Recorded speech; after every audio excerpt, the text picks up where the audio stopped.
Ramai juga yang tanya saya, adik, kenapa mata adik nampak macam warna biru-biru? Pakai contact lens ke? Soalan kedua, kenapa mata adik gerak kiri kanan? Okey, soalan pertama saya jawab dulu.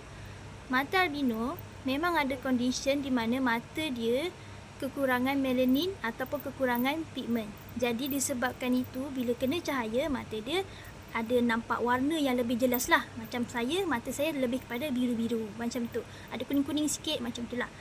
Jadi itulah condition mata, kenapa mata saya nampak biru-biru. Sebab apa? Melanin atau pigmen tu kurang. Untuk soalan yang kedua, kenapa mata saya gerak kiri kanan?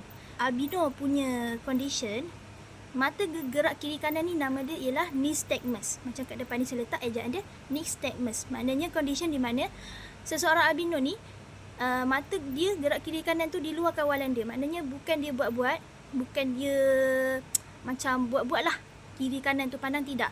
Tapi memang dia macam automatik, memang mata dia kalau bercakap ke, lagi fokus pandang apa-apa, memang akan gerak kiri kanan. Korang dah tahu? Nak tahu lebih lagi boleh komen.